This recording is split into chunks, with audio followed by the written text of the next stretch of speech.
Le disque a été enregistré à Bruxelles, d'ailleurs, un célèbre studio du côté de Bruxelles. Et pourquoi avoir choisi justement ici, la Belgique, pour enregistrer? En fait, c'est un pays où, on va dire, où je viens souvent, et c'est vrai qu'à chaque fois, le hasard fait que je reviens toujours enregistrer ici.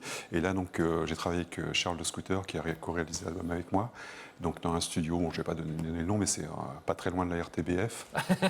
et voilà, quoi. Donc, C'est un c'était une belle studio aventure. où en général, les musiciens se plaisent beaucoup parce qu'il y a entre autres un appartement, si je ne me trompe pas, au-dessus du studio. Et donc, ça permet pour ceux qui ont des petits problèmes de réveil, ça permet d'être...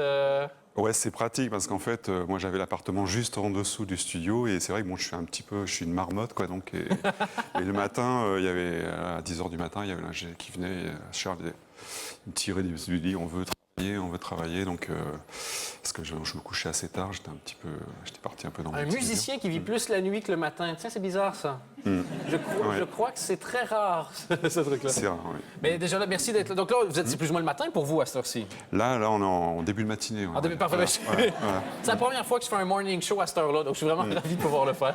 L'album donc sort le 25 mai, on est plus ou moins 2 semaines et demie avant. Comment on se sent une fois que le travail est terminé et qu'on doit juste attendre qu'il soit relâché sur le monde?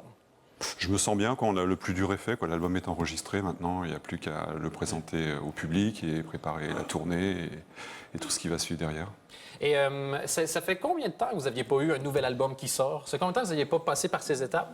Ah, moi, ça fait bien une vingtaine d'années, à peu près. Donc, 20 ans? Ouais, j'étais parti un petit peu faire des petites choses. J'ai fait un peu le tour du monde, la Chine, l'Alaska.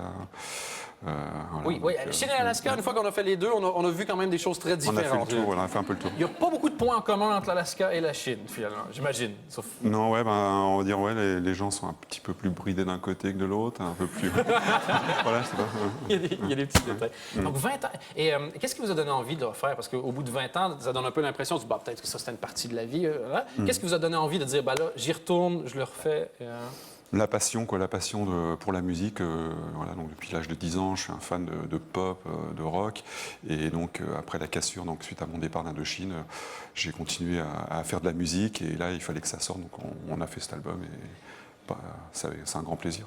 C'est toujours en général une bonne nouvelle quand un artiste que t'aimes prend son temps entre deux disques, parce que c'est pas genre, les gens lui ont mis la pression, il va sortir n'importe quoi. Mais au bout de 20 ans, si vous en sortez un, j'ose croire que c'est parce que vous aviez vraiment envie, c'est pas... Ah oui, c'est l'envie, j'ai pas l'inspecteur du fisc derrière moi j'ai pas de souci de ce côté-là, mais c'était vraiment l'envie et c'était le moment de le faire, parce que bon, 20 ans plus tard, ce sera peut-être un petit peu plus difficile, quoi. Ben, il reste plus beaucoup d'albums si on en fait un aux 20 ans. Pour moi qu'il n'y en aura pas 9 encore Tout à fait, de nouveaux albums.